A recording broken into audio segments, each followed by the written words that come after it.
मैथिली दुल्हन इसके मनमोहक गीत जरूर सुने। यदि अच्छा लगा तो चैनल सब्सक्राइब जरूर करें।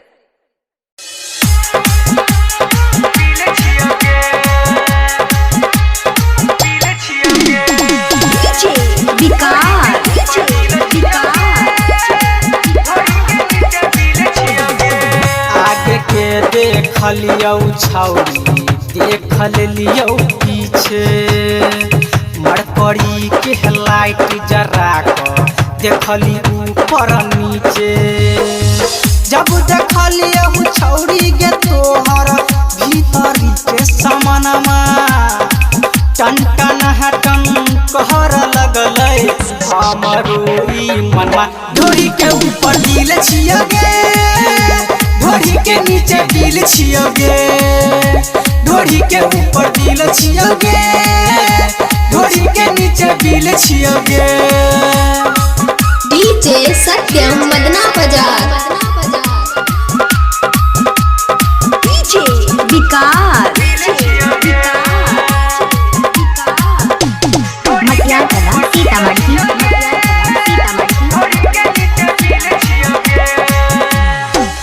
आइल छिया हे आहाय गे छौरी मुडबा बना के लइले बहुत चुम्मा अपना कोरा में बैठा के।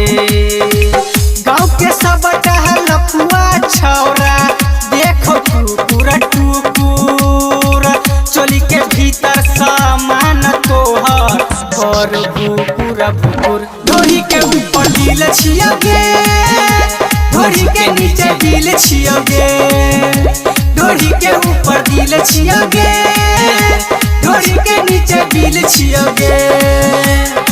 डीजे सत्यम मदना बाजार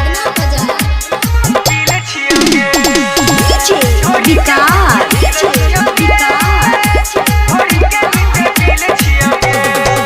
राइटर सनी सागर जी के कते तरह से दे चरहल जवान के मजा कहिया तू चीखे दे। जब से तोहर चहलो गे छौरी सोलह के जवानी चंदू चंचल कह छियो मानबो ने गे रानी।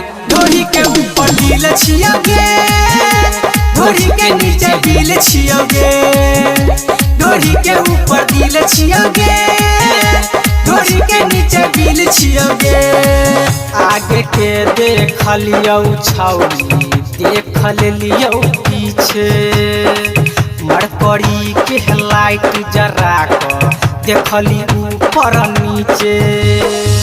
जब देख लियो छौरी गे तोहर भीतरी के समानमा टन टन हटन कहर लगलै हमरो ई मनवा। ढोरी के ऊपर दिल छियो गे ढोरी के नीचे दिल छियो गे ढोरी के ऊपर दिल छियो गे ढोरी के नीचे दिल छियो गे।